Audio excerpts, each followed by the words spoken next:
haqiqiy matematik ma'lum bo'lsa, Aysha turib men o'rganib sanab faqat. Men ham o'rganamda, onam o'rganmani yetib faqat. Bolakayda ishkisini qo'shib, menga gapirib faqat.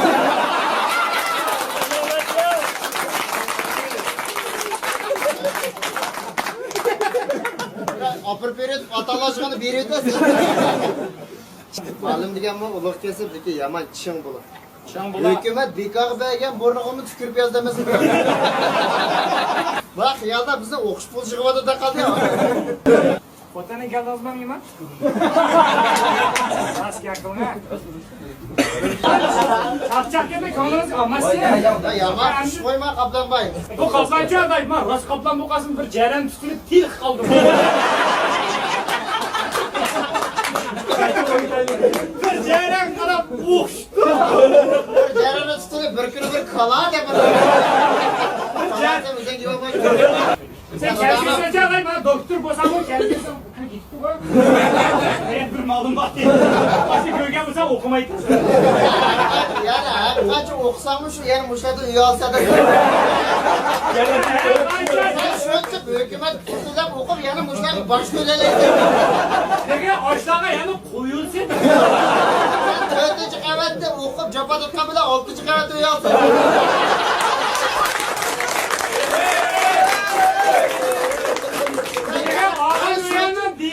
Başkıdan yenmez.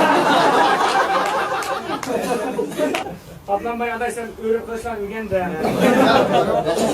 Ben yusunu köşe var ya. Sen hambomu yemeysen. Qoplanbay aday seni bugün haksız yo'q, bo'lmasa agar jigimsin ko'raman. Ama eğer bunu yaman Sen bankçı olsa alacağını sev.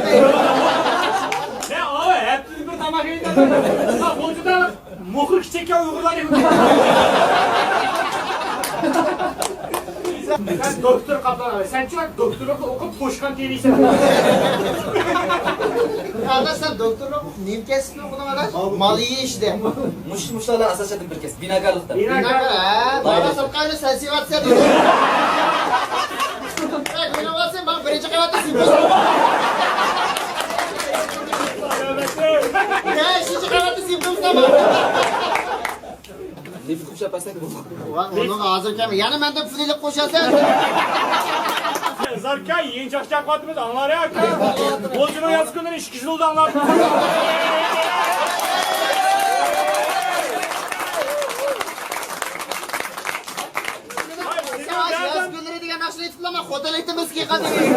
Sen ağacın akşaya etken ya, kolcuda eliyel pulu ketti.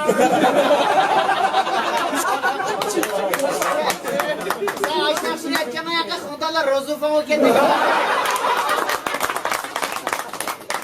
Sen ağacın akşaya asra liçilun gittim. Kolcudan liçilunları yapıyor. Şankayladım kiletle. Uçadığımız şoko çok da tutuyor. Benim akşam dedim, hasta tutma. Nakşın sayık mimanı biz kütüp. Güzel koyup kolcu tutmayız ya. Thomas Kumay, bana yedin yeni sen pulu alsın. O naksan neydi? Oş pula yetmiyordu. Yani üy satsın. Kızı dücüm o sana mesaj edeceğim. Mesaj edeceğim. Moda bulmamda küldün lan. Biz külmeyenden çokum razı kılmış mı? Sizler başta satsızlar mı oynuyor? Sizler razı oluş faydalımızlar.